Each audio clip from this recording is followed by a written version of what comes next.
Selain itu, di dalam melaksanakan puasa Ramadan, agar kita menambah amal ibadah kita, maka hendaklah kita tadarus Al-Quran.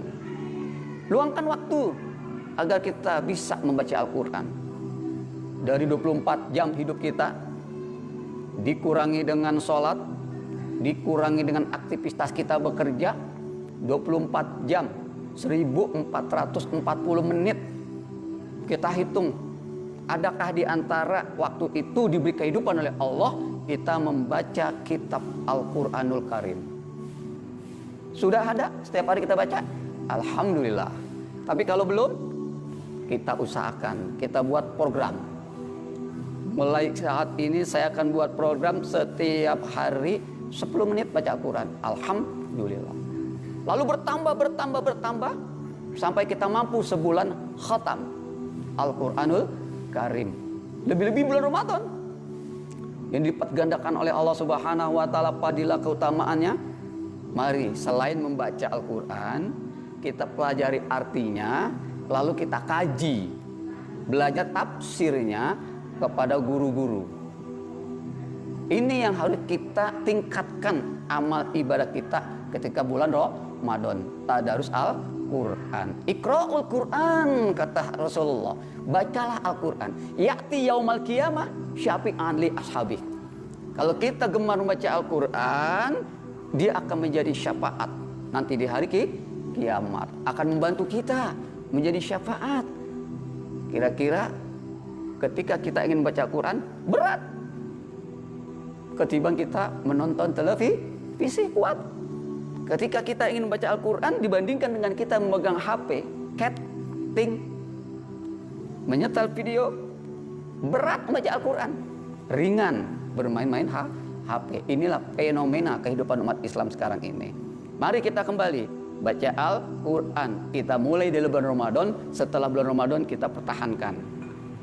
Ini makna dari Ramadan, bulan peningkatan amal ibadah kita. Selain baca Al-Quran di bulan Ramadan itu ada amalia-amalia lain yang harus kita lakukan. Apa itu? Takjil. Takjil itu memperkaya amalia, amal ibadah pahala kita. Kita tidak melakukan puasa. Ketika orang itu puasa sunnah seandainya, atau puasa wajib, kita dapat pahala pribadi yang kita lakukan pada bulan Ramadan ketika kita memberikan takjil kepada saudara-saudara kita yang berpuasa di bulan Ramadan, maka kita akan mendapatkan pahala. Waalaikumsalam. Pahala seperti orang itu yang melakukannya. Itu bulan puasa di bulan Ramadan. Rasulullah mengingatkan kepada kita, man fatara shaiman. Barang siapa umatku memberikan orang berbuka puasa mislu ajrihi, maka baginya la yankusu ajri shaimin syai'an. Dia tidak akan dikurangi pahala dari orang yang ikut berbuka. Andaikan kita punya dana, kita takjil di program-program masjid, kirim sesuai kemampuan kita. Berapa saja kita kasih ke masjid, punya program takjil ini Pak Kiai, ini Pak Ustadz, saya punya rezeki, mohon untuk buka bersama. Maka bagi kita yang memberikan buka puasa kepada orang puasa, pahalanya seperti orang tersebut. Dikiaskan orang itu mendapatkan pahalanya dalam melaksanakan puasa itu 90, kita juga mendapatkan 90. Jadi double. Puasa kita pribadi ada, dari orang pun ada. Itulah yang namanya mukmin akyas. Mukmin akyas kita lakukan. Artinya mukmin yang cerdas, mukmin yang selalu berusaha untuk mengumpulkan pahala ganjaran, baik dari yang pribadi dilakukan, dari hartanya maupun dari ilmunya. Kenapa? Dia sadar kehidupan ini hanya sementara. Maka kita harus isi setiap hari kehidupan kita ini dengan amal-amal soleh. Sesuai dengan firman Allah tadi, ketika kita bergembira berpuasa, lalu kita amalkan puasa menjauhi yang membatalkan nilai puasa kita, ditambah dengan amal-amal yang mendatangkan ridho Allah, yang mendatangkan banyak padilah keutamaan orang yang puasa, lalu kita mendapatkan padilahnya juga, maka kita akan menjadi orang la'allakum tattaqun. Menjadi orang yang bertakwa kepada Allah Subhanahu wa taala. Itu beberapa amaliyah-amaliyah di bulan Ramadan. Ditambah lagi kita sholat tarawih berjamaah. Kita sholat tarawih, lalu ada sholat hajat, sholat tahajud malamnya kita laksanakan pada bulan Ramadan. Lalu kita munazat kepada Allah Subhanahu wa taala sesuai kebutuhan kita, sesuai keinginan kita. Kalau kita berdoa belum hafal doanya, jangan menjadikan belum hafal doa lalu kita tidak sholat hajat. Belum hafal doa tahajud lalu kita tidak sholat tahajud. Belum hafal sholat duha doanya lalu kita nunggu hafal doanya. Jangan, kita lakukan sesuai kebutuhan kita berdoa. Ya Allah, saya banyak persoalan ya Allah, tolong ya Allah. Silakan. Kalau kita sudah hafal terjemahannya, kita lihat terjemahan sholat duha. Ya Allah, apabila rezeki saya masa di langit, ya Allah turunkan ya Allah. Apabila masih dalam bumi, keluarkan ya Allah. Apabila jauh, dekatkan ya Allah. Apabila haram, halalkan ya Allah. Itu salah satu doa dalam melaksanakan sholat duha. Jadi di dalam padilah keutamaan amaliyah-amaliyah di bulan Ramadan ini, mari kita kejar. Dan setelah itu juga kita pertahankan. Jangan lepas. Biasanya lepas. Harusnya tidak lepas. Giat Ramadan. Al-Quran nggak lepas tangan. Setelah 1 Syawal, ke Bali. Ya, sholat tarawihnya yang cuman 4 rakaat sholat isya itu sama qobliyah ba'diyahnya tetap nggak dilakukan. Padahal bulan Ramadan kita mampu sholat isya sampai malam. Terkadang kalau isyanya jam 7:15, lalu kita sholat tarawih, itu sanggup kita berjamaah di masjid kumpul sampai jam berapa? Jam 8, terkadang sampai setengah 9. Tetapi ketika hari biasa bulan Syawal masuk, Dzulqa'dah, Dzulhijjah, biasa lagi. Sholatnya hanya wajib doang. Datangnya pun setelah qomat kadang. Sudahlah qomat nggak lagi sholat ba'diyah. Katakanlah kalau kita datang setelah qomat, ba'diyahnya dikejar. Sholat sunnahnya, ya, itu namanya peningkatan. Setiap habis Ramadan tahun kemarin kita ada peningkatan 2 poin, 4 poin, 6 poin. Ketika umur kita dididik, digembleng pada bulan Ramadan 10 tahun, berarti kita sudah mendapatkan kenaikan derajat 20 tingkat. Kalau setiap 1 tahun 2 derajat seumpama 10 tahun 20 derajat. Ini enggak kita. Ramadan giat, setelah Ramadan balik. Nah, ini kita harus kaji diri kita. Kenapa hal ini terjadi? Karena kita memang belum niat untuk mempertahankan amal ibadah kita. Kita hanya sekedar melaksanakan, menggugurkan kewajiban. Harusnya kita niatkan, ini kewajiban saya akan bekerja menjadi mukmin akyas. Mukmin yang memahami kehidupan dunia ini hanya sementara. Mukmin yang harus mengumpulkan amal-amal ibadah, baik yang dilakukan oleh sendiri maupun dengan hartanya, diberikan bantuan kepada orang lain maupun dengan ilmunya, sehingga dia mendapatkan beberapa padilah pahala yang dia lakukan dan orang lain. Insya Allah semua kita punya kesempatan itu, tinggal keinginan.